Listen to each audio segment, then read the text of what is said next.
So whilst everything's printing out, I think it's time to move on to the fabric. With my past animatronics, I've just painted them with regular old acrylic paint. However, one, that's not technically very accurate, and two, I really don't feel like sanding my entire suit, so I'm going to use fabric instead, obviously. As for finding an actual fabric, that wasn't as easy. In the games, the animatronics don't really look furry, if that makes sense. Like, they're not the same sort of thing you'd see at like a Chuck E. Cheese. So I needed to find a fabric that would, you know, give the illusion of fur without actually being fur. So, introducing fleece. However, I could only find it in this really vibrant yellow, so I'm gonna have to stain it. Now, since I don't really want to ruin my carpet, I just whipped out my spare piece of floor. So basically, to stain the fabric, I'm just gonna be mixing a bunch of like green and brown paint into some water. I'm sure you can probably buy actual like fabric stainer, but I don't have money, so this is just the best option. So after dipping in all the fabric, I realized I didn't mix the paint properly. So after washing the fabric off, I dipped it again, and yeah, now we're good. So after that, I ended up hanging it on the line, but funny enough, gravity's a thing, so all the stain just ended up draining from it. So after re-dipping the fabric with the little stain I had left, I just laid it down flat on the floor. And after giving it the night to dry, I ended up with a pretty decent looking fabric. Alright, so my printer's deciding that 3D printing isn't cool anymore. I think the nozzle is clogged, but all my attempts to unclog it don't seem to be working, so I'm just gonna have to buy some new ones, and hopefully they get here within a reasonable time.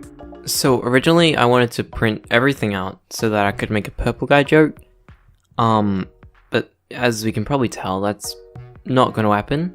So I'm just going to move on to how I actually add the fabric to all the parts. Alright, so first up I marked out how much fabric I actually needed by just wrapping the piece up. And then after fully cutting it out, I just attached it with a bit of hot glue. After going around the entire part, you then come back to the start, funny enough. And in an attempt to make it look somewhat good, I just folded it over itself. And then with the edges, I just added glue and then folded the fabric over. And for all the holes, you just want to cut them open and then do the same things you did with the edge. And if you're anything like me, at this point you probably would have realized that I've forgotten to paint the insides black. So I'm just going to quickly, do that.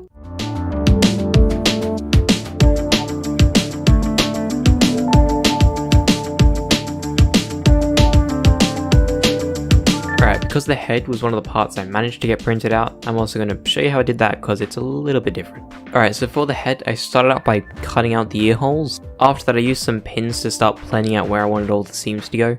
I used this sort of star-shaped pattern because I thought it looked neat. Then after gluing it all on and cutting off the excess, I ended up with this. Alright, so for the nose, I just got a piece of scrap material and then dipped it again. And then once it was dry, I just glued it down with a bit of hot glue. Alright, so since Springtrap isn't one solid colour, I think it's time to move on to those kind of secondary colours. I did this by just making more stain and then using it just like regular paint. And now that the head is looking very snazzy, let's move on to those eyes, shall we? The eyes I ended up going with are pretty simple. They're not too accurate, but that's okay because I think they look cool. Alright, so to make them it's pretty simple. I started by adding some perforated vinyl to some spare sunglass lenses I just had lying around. Then after gluing on the irises, I just cut off the excess. Then after gluing in both the eyes, the head is now done. Alright, so the nozzles have arrived. Alright, so after finally printing everything out, I only have 6 days. So I'm kind of just going to skip me filming, adding all the felt to all the parts because it really just makes it so much more difficult. So I guess just enjoy this sped up video of me doing it to the hips. Also, heads up, if you do it the way I do it, the hips and thighs are darker than the base suit, and the calves are even darker than that, so just take a heads up. A decent rule of thumb of how to kind of get the colors correct is the hips and thighs should be the same color as the secondary color, like the tummy and stuff. And the calves should be roughly the same color as the nose. Okay, so now it's time to actually put the whole suit together. Now the way I did this is absolutely the worst way of possibly doing it. However, it worked, so I don't care. So basically, the torso is the only part of the suit that you can't just slide on. So the way I've gone around this is by making the back magnetic, using these little magnetic clips. But obviously these aren't strong enough to hold the whole thing together, so I've also made these other magnetic clips which are more like locks.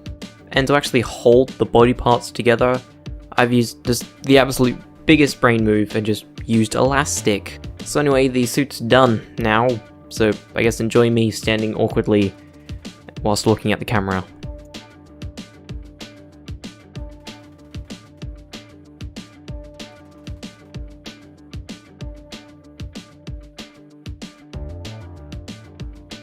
Now I should probably address that really small elephant in the corner of the room.